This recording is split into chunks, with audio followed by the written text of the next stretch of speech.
அனைவருக்கும் வணக்கம். நம்முடைய அழைப்பை ஏற்று இங்கே வந்திருக்கும் குழந்தைவேலு ஐயா அவர்கள், சரோஜா அம்மா அவர்கள், நம்ம செங்குட்டுவன் அண்ணன் அவர்கள் மூவரும் தயவு செய்து மேடையில் அமருமாறு நான் கேட்டுக்கொள்கிறேன். நாம் எதுக்கு இந்த 3 பேர்த்த மேலே கூப்பிட்ருக்கோம் அப்படின்னாங்க, நம்ம செய்ய போகிற வேலைக்கு வயது ஒரு தடைக்கல்லாக இருக்கக்கூடாது அப்படிங்கிறக்காக.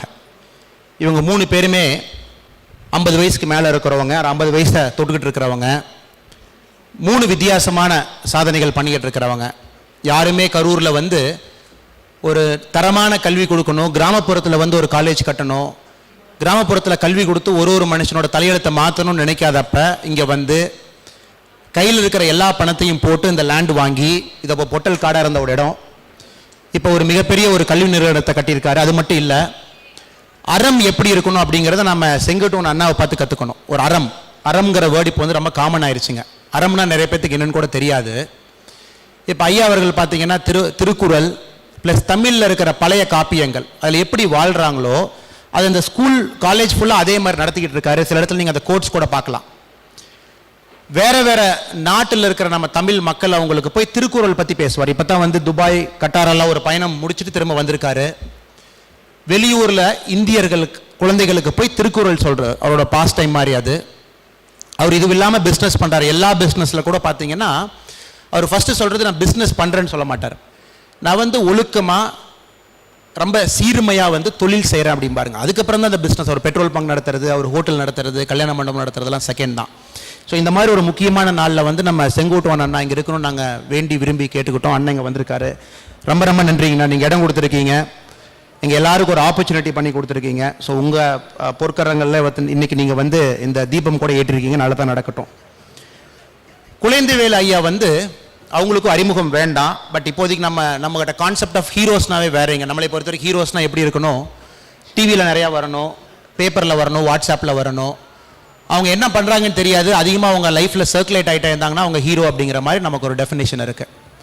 சில பேர் பார்த்தீங்கன்னா வயது ஒரு தடையில்லை, என்னோட ஊரில் சொந்தமாக என்னால் விவசாயம் சிறப்பாக பண்ண முடியும், நான் இந்த ஏஜில் கூட மிடுக்கா ரொம்ப வசீகரமாக என் வேலையை செய்வேன், என்னை நீங்கள் பார்த்தீங்கன்னாவே உங்களுக்கு ஒரு புத்துணர்ச்சி வரணும் அப்படின்னு சொல்கிறது குழந்தைவேலு ஐயா. அதுக்காக தான் அவர் நாங்கள் இன்றைக்கி கூப்பிட்ருக்கோம். அங்கே நம்ம சரோஜாக்கா அவங்களுக்கு அறிமுகம் தேவையில்லை. அவங்க விவசாயிகளை ஓனர்ஸாக மாற்றிக்கிட்டு இருக்காங்க. யாரெல்லாம் விவசாயம் பண்ணுறாங்களோ அவங்கள முதலாளிகளாக கன்வெர்ட் பண்ணி ஒரு அறக்கட்டளை ஆரம்பித்து அதில் அவங்கள ஆர்கானிக் ஃபார்மிங் என்கரேஜ் பண்ணி இந்த ஏரியா பெரிய லெவலில் இருக்காங்க. ஸோ ஒரு பெண் அப்படிங்கிறதுக்கு சாதனை ஒரு தடை அல்ல அப்படிங்கிறதுக்கு அக்கா ஒரு கிளாசிக் எக்ஸாம்பிள். ஏன் இந்த அறக்கட்டளை ஆரம்பிக்கணும்? இதே காலேஜில் நாங்கள் ஒரு 6 மாதத்துக்கு முன்னாடி பேசும்போது இங்கே ஒரு பையன் உட்காந்துருந்தார், செகண்ட் ரோவில் உட்காந்துருந்தார். நாங்கள்லாம் பேசி முடிச்சதுக்கப்புறம் அந்த தம்பியை கேட்டோம், என்னப்பா நீ ஆகணும்னு சொல்லிட்டு. தம்பி சொன்னார், நான் ஒரு பெரிய ஒரு ஓட்டப்பந்தய வீரன் ஆகணும் அப்படின்னு. இப்போ நீ என்ன ஸ்பீட்லப்பா ஓட்டம் ஓடிட்டு இருக்கேன்னு கேட்டால் 100 மீட்டர் ரேஸ் 10.2 செகண்ட்ஸில் கம்ப்ளீட் பண்ணிருக்காரு தம்பி. இன்னைக்கு வந்திருக்காரான்னு தெரியல, கிளாஸ் ரூமில் இருப்பார். 10.2 செகண்ட்ஸில் அரவக்குறிச்சியில் ஒரு கிராமத்தில் காலங்காத்தால் எந்திரிச்சு அவங்க தோட்டத்தில் ஆடு மாடெல்லாம் தோட்டத்தில் விட்டுட்டு பஸ்ஸில் இங்கே படிச்சுட்டு சாயந்தரம் போகிறார். எந்த ட்ரைனிங் கிடையாது, எந்த ப்ராக்டிஸும் கிடையாது. 10.2 செகண்ட்ஸ் 100 மீட்டர் ரேஸ். கொஞ்சம் ட்ரைனிங் கொடுத்தீங்கன்னா, பெங்களூரோ சென்னை மாதிரி ஒரு எக்ஸ்போஷர் கொடுத்துட்டீங்கன்னா ஏன் ஒரு இந்தியாவுக்கு கோல்டு மெடல் வாங்க மாட்டாருங்க? 100% வாங்குவார். பட் நாம் அந்த இனிஷியேட்டிவ் எடுக்காதனால தான் பிரச்சனை. இதே காலேஜில் இதே அரங்கத்தில் இன்னும் ஒரு தம்பி இருந்தார், 19 வயசு. என்னப்பா நீ ஆகணும் அப்படின்னா, எங்கள் ஊரில் நான் அவ்வளோ மரங்கள் நட்டிருக்கேன் அப்படின்னாருங்க. கிட்டத்தட்ட 1000 மரங்கள் நான் நட்டிருக்கேன், இன்னும் நான் 10,000 மரங்கள் நடணும், எனக்கு நீங்கள் கொஞ்சம் ஹெல்ப் பண்ணுறீங்களா அப்படின்னு நம்ம தம்பி கேட்டார். நாங்கள் எல்லாத்தையும் கூட பேசுறதுக்கு நாங்கள் அலோவ் பண்ணல, பேசின சில பேர்களோட சாம்பிள் அது. ஸோ இளைஞர்கள் பார்த்தீங்கன்னா ஏகப்பட்ட ஒரு நம்பிக்கையில் தன்னம்பிக்கையில் நிறையா விஷயங்கள் செய்யணும் அப்படிங்கிற ஒரு ஆர்வத்தில் அதிகமாக ரூரல் ஏரியாவில் இருப்பாங்க. ஸோ நாங்கள்லாம் செங்குட்டுவன் பேசணும்னா ஒரு ஃபவுண்டேஷன் மாதிரி ஆரம்பிக்கணும், ஒரு தன்னார்வ அறக்கட்டளை மாதிரி ஆரம்பிக்கணும். இவங்கெல்லாம் படிக்கிறாங்க, நம்ம கனெக்ட் பண்ணணும்னா நிறைய பேர் வேலை வாய்ப்பு இல்லாமல் இருக்காங்க. கொஞ்சம் சாஃப்ட் ஸ்கில் நமக்கு பெரிய பிரச்சனை என்னங்க, ஒரு இன்டர்வியூ போகும்போது இங்கிலீஷ் பேச தெரியாது, கிராமத்துலேருந்து வந்தனால எனக்கும் ரொம்ப நாள் இங்கிலீஷ் பேச தெரியாது. பட் இங்கிலீஷ் பேச தெரியாது அப்படிங்கிறது தான் நமக்கு ஒரு ஹேண்டிகேப்பாக இருக்குதோ தவிர எனக்கு வந்து நான் என்னோட சப்ஜெக்டை பற்றி நாலேஜ் இருக்குதுன்னு யாரும் பார்க்கறதில்ல. ஸோ அண்ணா சொன்னார் அந்த மாதிரி ஒன்று ஆரம்பிக்கலாமே, ஸ்போக்கன் இங்கிலீஷ் ஆரம்பிக்கலாமே, கிரிட்டிக்கல் திங்கிங் பற்றி ஆரம்பிக்கலாமே அப்படிங்கிறதுல ஆரம்பித்த ஒரு எண்ணம் வந்து உங்களை மாதிரி 100 பேர் 120 பேர் எல்லாம் வேறு வேறு சந்தர்ப்பத்தில் நம்ம பார்த்து பேசியிருக்கிறோம். நீங்கள் எல்லாமே என்ன சொன்னீங்க, நாங்கள் எல்லாருமே மாற்றம் செய்கிறதுக்கு ரெடியாக இருக்கோம். பட் நாங்கள் கொஞ்சம் பிஸியாக இருக்கோம், எங்களுக்கும் ஒரு ஓன் லைஃப் இருக்குது. சில பேர் பிஸ்னஸ் பார்க்குறீங்க, சில பேர் ஃபுல் டைம் டாக்டர்ஸாக இருக்கீங்க, சில பேர் பஸ் வச்சுருக்கீங்க, டிரான்ஸ்போர்ட் ரன் பண்ணுறீங்க. பட் எங்களால் ஃபுல் டைம் எடுத்தது நடத்த முடியாது. பட் எங்களால் சில மணித்துளிகள் கொடுக்க முடியும், சாட்டர்டே சண்டே கொடுக்க முடியும், எங்களால் கனெக்ட் பண்ண முடியும் அப்படின்னு நீங்கள் சொன்னனால இது உங்கள் எல்லாத்தையும் சேர்ந்து ஆரம்பித்த ஒரு அறக்கட்டளை, வி த லீடர்ஸ் ஃபவுண்டேஷன் சொல்லிட்டு ஆரம்பித்த கட்டளை. இதோட மோட்டோ பார்த்தீங்கன்னா லீட் த சேஞ்ச் அப்படின்னு சொல்கிறோம். மாற்றம் அப்படிங்கிறது நாம தான் லீட் பண்ணணும் அப்படிங்கிறோம். நம்ம பிரபாகரன் டாக்டர் பேசும்போது மாற்றம் ஒன்றே மாறாதது அப்படின்னாருங்க. மாற்றம் கண்டிப்பாக அது மாறித்தான் ஆகும். இன்னும் 5 வருஷம் கழிச்சு பார்த்தீங்கன்னா உலகம் இதே மாதிரி இருக்காது, கரூர் மாறிடும். ஒரு simple corona virus, simple issue. 34 நாளைக்கு முன்னாடி சைனாவில் உகானில் ஆரம்பித்த ஒரு சின்ன வைரஸுங்க. இன்னைக்கு காலையில் டேட்டா படி பார்த்தீங்கன்னா 91 கண்ட்ரியில் போயிருக்கு. 91 கண்ட்ரீஸில் மக்கள் வந்து கொரோனா VID-19 வைரஸில் அஃபெக்ட் ஆயிருக்காங்க. 1,94,000 பேர் ஹாஸ்பிட்டலில் இருக்காங்க மேஜர் கண்ட்ரீஸில். எல்லாருமே 8,400 பேர் இறந்து போயிருக்காங்க இந்த கொரோனா வைரஸ்னால. உலகமே பார்த்தீங்கன்னா ஒரு மாதிரி பீதியில் இருக்கு.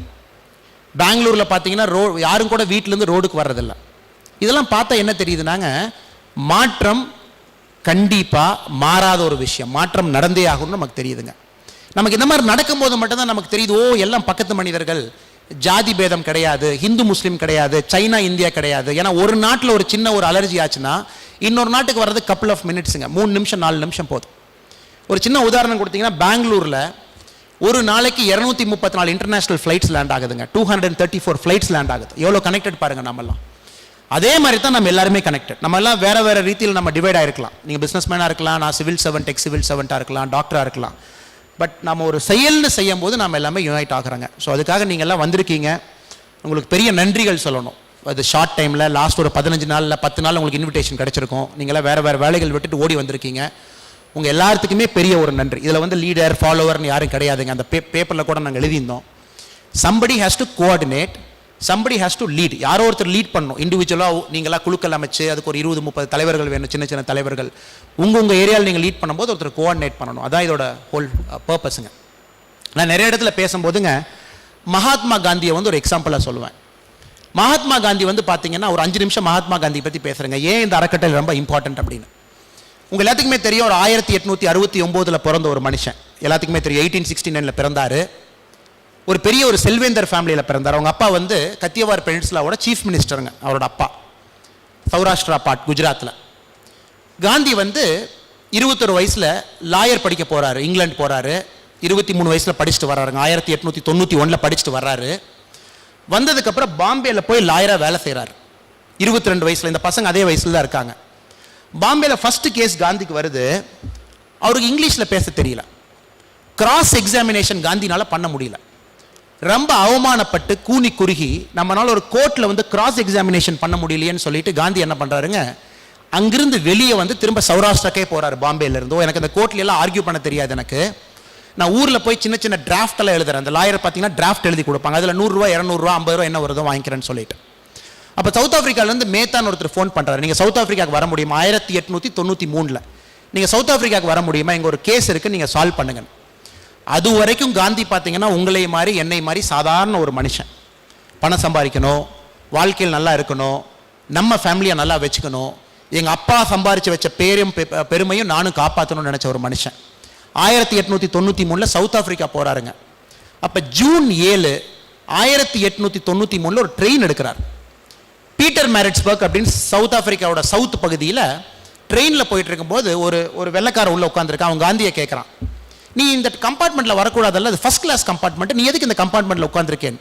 காந்தி சொல்கிறேன், இல்லை நான் ஃபர்ஸ்ட் கிளாஸ் டிக்கெட் வாங்கியிருக்கேன், 4 ரூபா 50 பவுண்ட் நான் கொடுத்து வாங்கியிருக்கேன், என்னை எதுக்கு வெளியே போக சொல்கிறீங்கன்னு.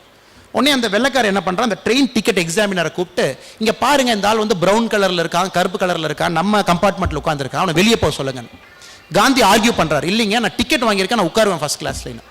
ஸோ பீட்டர் மேரிட்ஸ்பர்க்கில் ட்ரெயினை நிறுத்தி காந்தியை தூக்கி வெளியே வீசுகிறாங்க. காந்தியை வெளியே வீசும்போது கூட உங்களை மாதிரி என்னை மாதிரி நார்மல் ஆள் தான் அவர் லைஃப்பை பட்டு மட்டும்தான் அவர் சிந்திச்சுட்டு இருந்தார். வெளியே தூக்கி வீசினோடனே காந்தி கையில் 2 ஆப்ஷன் இருந்துச்சு.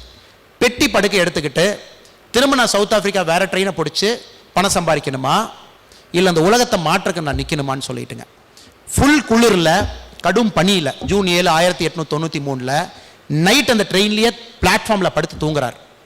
அடுத்த நாள் காலையில் வர ஃபர்ஸ்ட் ட்ரெயினில் திரும்ப ஃபர்ஸ்ட் கிளாஸில் ஏறார். அங்கே இருக்கிற டிக்கெட் எக்ஸாமில் இன்னொருத்தர் இருக்கார், சண்டை போடுறாரு காந்தி, இல்லை நான் ஃபர்ஸ்ட் கிளாஸ் டிக்கெட் வாங்கியிருக்கேன், இந்த ட்ரெயினில் தான் போவேன் அப்படின்னு சொல்லிட்டு அவர் அலோவ் பண்ணுறார். அந்த ட்ரெயினிலிருந்து இறங்கின காந்தி வேற காந்தி, ட்ரெயினுக்கு உள்ளே போன காந்தி வேற காந்தி. ஸோ மாற்றமுக்கு வந்து வெரி இம்பார்ட்டன்ட் காரணம் வந்து மைண்ட் செட்டுங்க. நம்ம மைண்ட் செட் வந்து மாறணும்.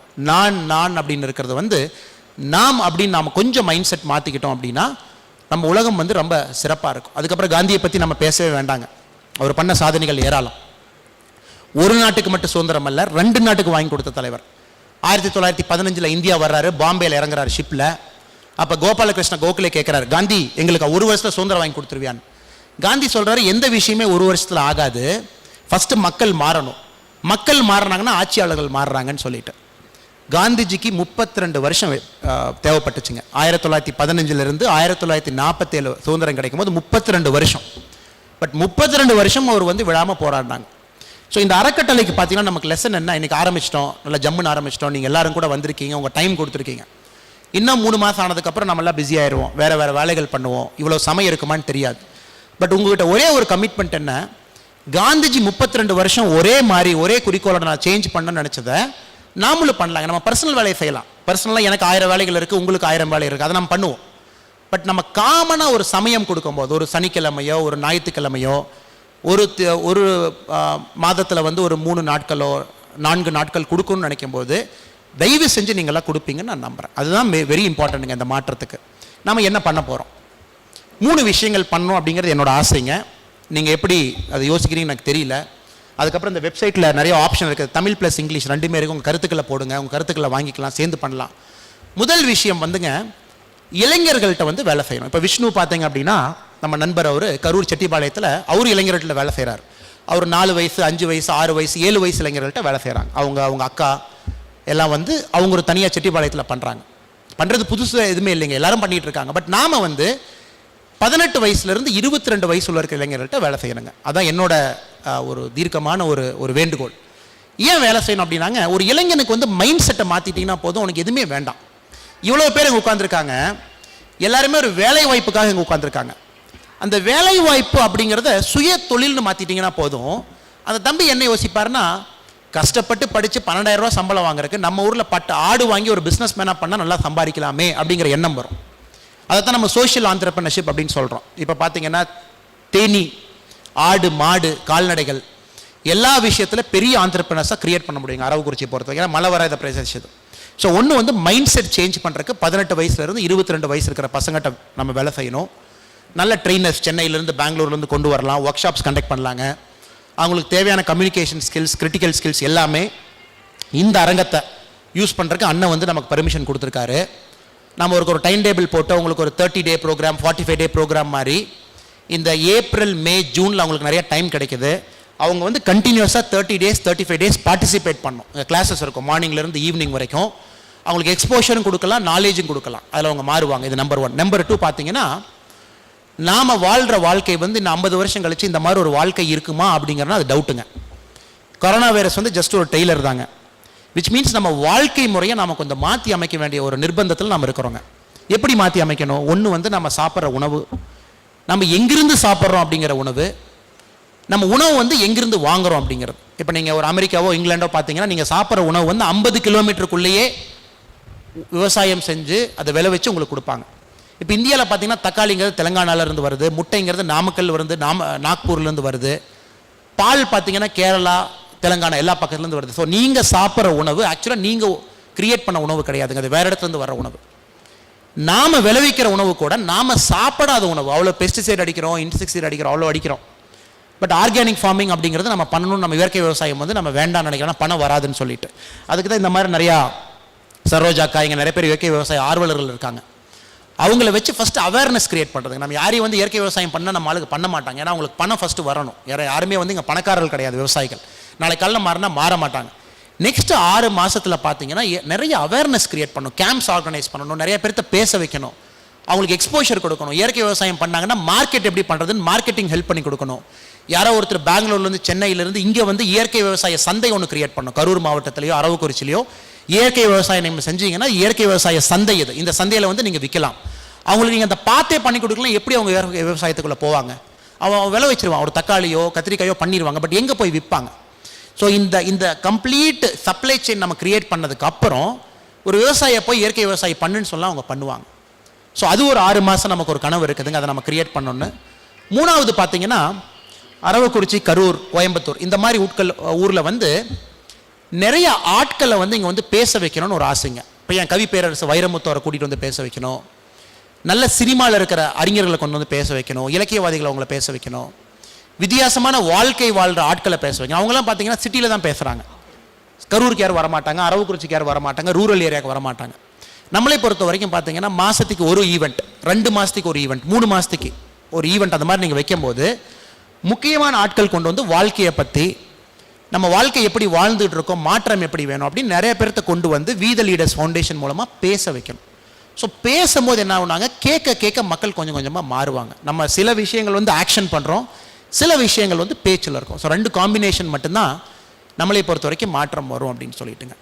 இப்போ நிறைய பேர், அதுவும் நான் இந்த ஸ்டேஜ்லேயே கிளாரிஃபை பண்ணணும், நிறைய பேர் கேட்பாங்க, இந்த மாதிரி நீங்கள் ஏன் வந்து வேலையை ரிசைன் பண்ணீங்க, நீங்கள் பாலிடிக்ஸ் போகிறீங்களா, இந்த ஃபவுண்டேஷன் எதுக்கு ஆரம்பிக்கணும் அப்படின்னு. அதுவும் வந்து ஒரு ஸ்டேஜில் வந்து எப்பவுமே ஓப்பனாக, ஹானஸ்ட்டாக, டிரான்ஸ்பரண்ட்டாக சில விஷயத்தை வந்து நம்ம கிளாரிஃபை பண்ணுறது எல்லாத்துக்குமே நல்லதுங்க. இப்போ நான் வந்து ஏன் வந்து என்னோட வேலையை விட்டுட்டு வந்தேன், வேலையை வர்றது பெருசு இல்லை, நீங்களும் நிறைய பேர் வேலையை விட்டுருக்கீங்க, புதுசாக நான் எதுவும் பண்ணலைங்க, நீங்களும் வேலையை விட்டுட்டு வேறு வேலையை செய்கிறீங்க, வேலையை வர்றதுங்கிறது பெரிய விஷயம் கிடையாது.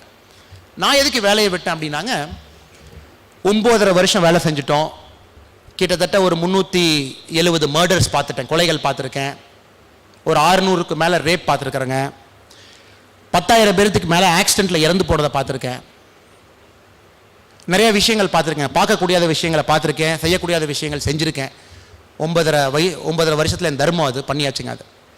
பட் ஒரு காலகட்டத்தில் நீங்கள் உங்கள் லைஃப்பை, ஒரு 35 வயசு உங்கள் லைஃப் எப்படி இருக்குன்னு பார்த்தீங்கன்னா, இதே இந்தியாவில் இதே வேலையை இன்னும் 25 வருஷத்துக்கு செய்யணுமா, இல்லை நாமளும் வந்து ஒரு சின்ன தூணாக வந்து சில மாற்றங்கள் கொண்டு வரக்கு ஒரு லீடர்ஷிப்போ ஒரு கோஆர்டினேஷனோ அந்த மாதிரி பண்ணணுமா அப்படின்னு.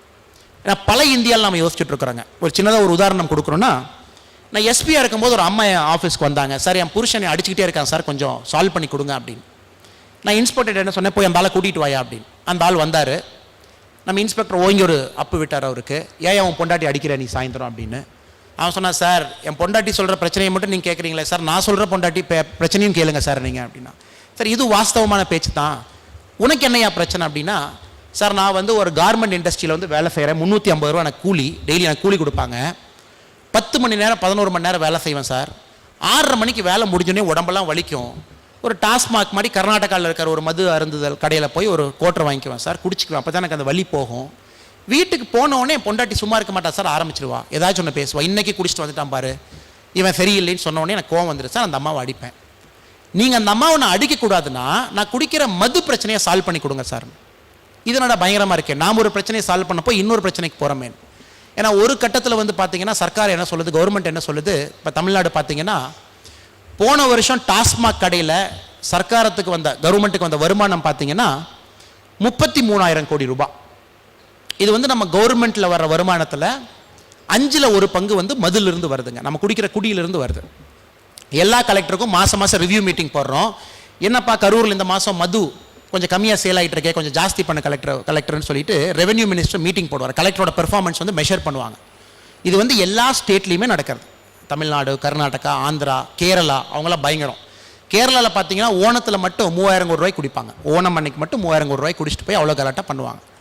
ஸோ நம்ம வந்து எத்தனை நாள் வந்து இந்த பொண்டாட்டி பிரச்சனையை சால்வ் பண்ணிகிட்டு இருக்கிறது, சமுதாய பிரச்சனையை சால்வ் பண்ணுறதுக்கு நாமே உந்துதலாக இருக்கக்கூடாது, அது ஒரு காரணம். மது பிரச்சனையை வந்து கை வைக்கணும். இந்த மாதிரி பார்த்தீங்கன்னா எல்லா பிரச்சனையும் நீங்கள் பார்த்தீங்கன்னா டீப்பாக டெப்த்தாக வேரில் பார்த்தீங்கன்னா இன்னொரு பிரச்சனை இருக்குது. அதனால தான் இந்த பிரச்சனை மேல்மட்டமாக நமக்கு தெரியுது. ஒரு போலீஸ்காரன் சால்வ் பண்ணுறது மேலே இருக்கிற பிரச்சனை, பட் கீழே இருக்கிற பிரச்சனை கம்ப்ளீட்டாக வேறு.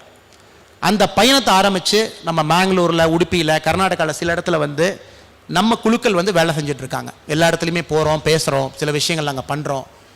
நமக்குன்னு வந்து அன்ஆர்கனைஸ்டாக, கர்நாடகாவில் எதுவும் நாங்கள் ஆர்கனைஸ்டாக பண்ணல, அன்ஆர்கனைஸ்டாக எல்லா இடத்துலையும் வேலை செய்கிறோம். அதே மாதிரி தமிழ்நாட்டில் ஏன் நம்ம சொந்த ஊர் நம்ம பிறந்த கரூர்லேருந்து உங்களே மாதிரி நல்லவர்களை கூட சேர்த்துக்கிட்டு நம்ம இதை ஆரம்பிக்கக்கூடாது அப்படிங்கிறது தான் என்னங்க. இதில் வந்து முன்னாடி பின்னாடி எதுவுமே கிடையாது.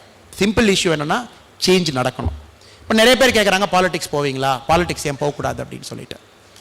இப்போ அரிஸ்டாட்டில் சொன்ன மாதிரிங்க ஒரு மனுஷனோட highest level of public service வந்து பாலிடிக்ஸ்லாம் பண்ண முடியுங்க. சில பஞ்சாயத்து தலைவர்கள் கூட இங்கே இருக்காங்க.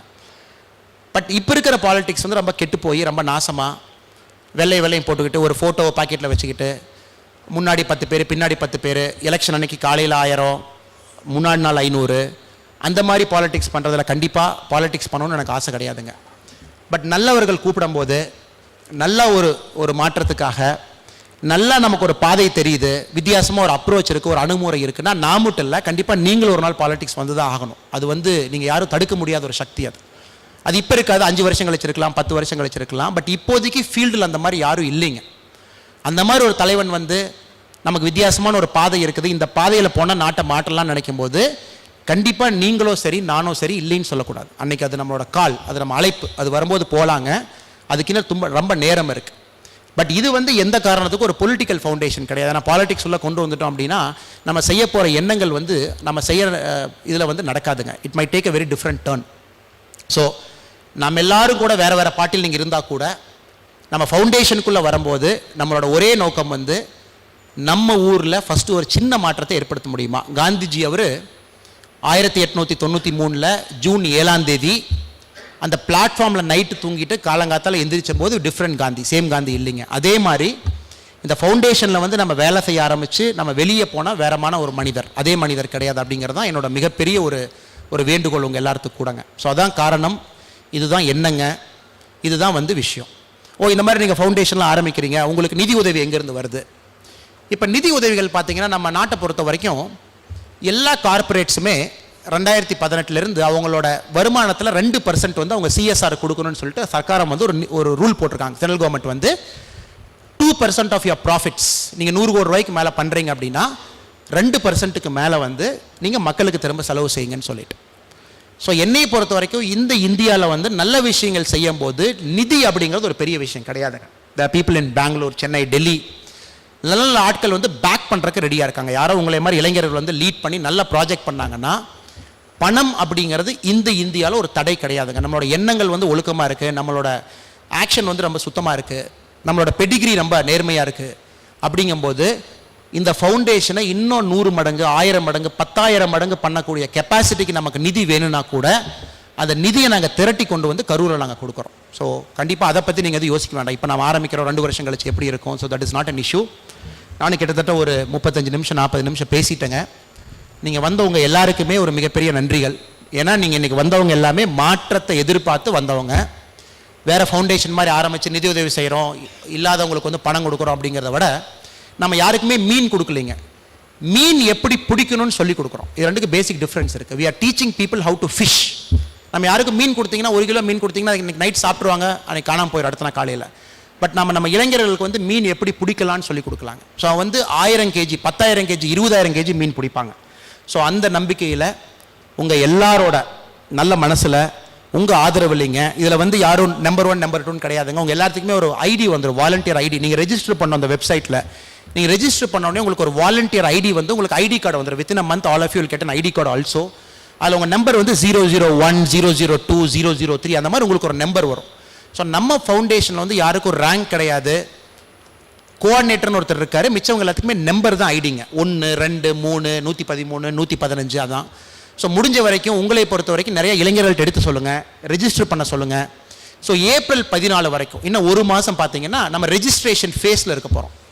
1 month you want to register. நிறைய இளைஞர்கள் வந்து உள்ளே கொண்டு வந்து ரெஜிஸ்டர் பண்ணி அப்புறம் நம்ம குழுக்களாக பிரித்து ஒரு குழுக்கு வந்து பார்த்திங்கன்னா இண்டிவிஜுவலாக உங்களே மாதிரி ஒரு லீடர்ஸை விட்டு உங்களுக்கு ஒரு ஜென்ரல் டைரக்ஷன் அண்ட் சூப்பர்விஷன் கொடுத்து ஏப்ரல் 14 நம்ம இன்னொரு ஃபங்க்ஷன் போட்டு அந்த ஃபங்க்ஷனில் 2020 2021 என்ன பண்ண போகிறோம் அப்படின்னு நம்ம கேலண்டரை இஷ்யூ பண்ணிடுவாங்க. So we will tell them 2020 2021 calendar of events.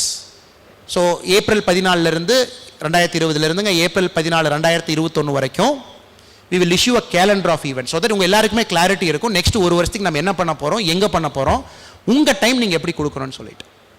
So மொத்தமே உங்கள் எல்லாத்துக்கும் கூட இங்கே வந்திருக்கிற இளைஞர்கள், இங்கே வந்திருக்கிற தன்னார்வ தொண்டர்கள், சில பேர் பார்த்தீங்கன்னா வேறு வேறு தன்னார்வ நிறுவனத்தில் கூட இருக்கீங்க. நம்ம சகாயம் ஐயா கிரியேட் பண்ண மாற்றுப்பாதையில் சில பேர் இருக்கீங்க, அங்கேருந்து கூட சில பேர் வந்திருக்கீங்க. சில பேர்லாம் வேறு வேறு இதுலேருந்து வந்திருக்கீங்க. எல்லாருமே மோஸ்ட் வெல்கம். இதில் வந்து நான், நீ, அவருன்னு யாருமே கிடையாதுங்க.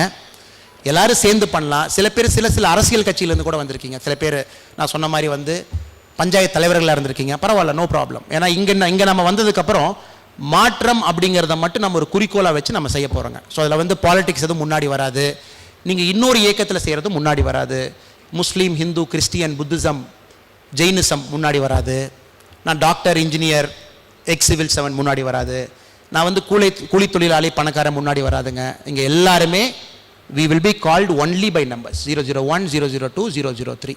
லாஸ்ட் ஒரே நிமிஷத்தில் முடிக்கணும் அப்படின்னாங்க, நாளைக்கு காலையில் நம்ம வாழ்க்கை வந்து நம்ம கையில் நிச்சயமாக கிடையாதுங்க. நிச்சயமாக கிடையாது. நம்ம யாராச்சும் இங்கே இருந்தால் கூட இல்லை நாளைக்கு காலையில் எனக்கு இந்த மாதிரி நடக்கும்னு நம்ம நினச்சோம்னா அது புத்தா சொல்லுவார், இட் இஸ் கால்ட் சங்காரா அப்படிம்பார் பாலியில். சங்காரா அப்படிங்கிறதுங்க ஒரு மனுஷனோட எக்ஸ்பெக்டேஷன். நாளைக்கு என்ன நடக்கும், அடுத்த வாரம் என்ன நடக்கும், அதுக்கு அடுத்த மாதம் என்ன நடக்கும்னு சொல்லிட்டு. என்னையை பொறுத்த வரைக்கும் நாளைக்கு காலையில் நம்ம யாரும் நிரந்தரமாக கிடையாதுங்க. அது கொரோனா வந்ததுக்கப்புறம் நம்ம எல்லாத்துக்கும் கூட ரொம்ப ஆழமான ஒரு பதிவு என்ன அப்படின்னா, இருக்கிற வாழ்க்கையை அன்னைக்கு ரொம்ப சிறப்பாக வாழலாம். நாளைக்கு என்ன நடக்குமோ நடக்கட்டும் அப்படிங்கிறது கூட அந்த ஃபவுண்டேஷனோட எண்ணம். அதனால் ரொம்ப பெருசாக பிளான் பண்ணி இந்த மாதிரி பண்ணணும் அந்த மாதிரி பண்ணணும் அப்படிங்கிறத விட ஒரு நாள் கூட மிக சிறப்பாக வேலை செய்வாங்க. ஒரு பேசிக் ஐடியா வச்சுக்கலாம். கேலண்டர் ஆஃப் ஈவெண்ட்ஸ் அந்த 3 பாயிண்ட்ஸில் நம்ம அட்டாச் பண்ணி நம்ம வேலையை செஞ்சுக்கிட்டு போவோம். கரூர் மாவட்டத்தில் ஃபஸ்ட்டு மாற்றத்தை துவக்குவோம். பக்கத்து மாவட்டம் ஆட்டோமேட்டிக்காக நம்ம மக்கள் வருவாங்க. கோயம்புத்தூரும் போகலாம். நாம் கோயம்புத்தூர்லேயும் மாற்றத்தை பண்ணுவோம். ஏன்னா படித்த ஊர் அது, நிறைய பேர் அங்கேயும் ஆர்வமாக இருக்கிறாங்க. ஒரு 5 வருஷம் 10 வருஷம் ஆனதுக்கப்புறம் நம்ம விவேகானந்தர் சொன்ன மாதிரி அலை எடுத்துட்டிங்க அப்படின்னா அந்த அலையை ஸ்டாப் பண்ண முடியாது. துளியை ஸ்டாப் பண்ணலாங்க. 1 துளி 2 துளி 5 துளியை நீங்கள் ஸ்டாப் பண்ணலாம். பட் அலையை வந்து ஸ்டாப் பண்ண முடியாதுங்க. சுனாமி வரும்போதெல்லாம் நமக்கு சொல்லிக் கொடுக்குற பாடம் அது. அலை வந்துச்சுன்னா அதுக்கு முன்னாடி மனுஷர்கள் வந்து வெறும் ஒரு சின்ன ஒரு புள்ளி தான். அது மாதிரி இது அலையாக வரட்டும். உங்கள் எல்லாருமே நீங்கள் லீடர்ஸ், அதான் வி த லீடர்ஸ்னு சொல்லியிருக்கிறோங்க. நீங்கள் எல்லாருமே ஒரு தலைவன்.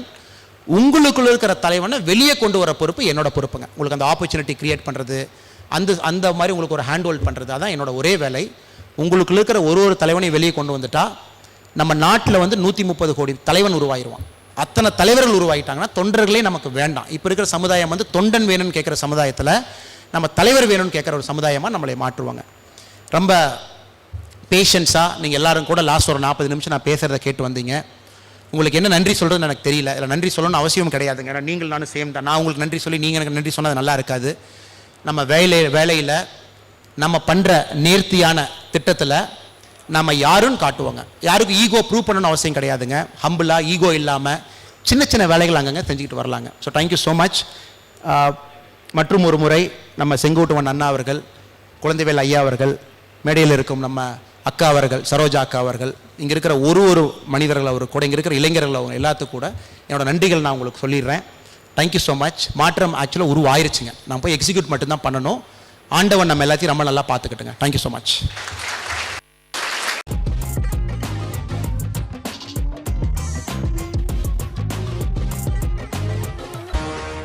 தப்பாதுடா சிங்க இது சிக்காதுடா, சுத்து போட்டு நிக்காதடா, சூற விட்டா தாங்காதுடா. சிவண்டா எவண்டா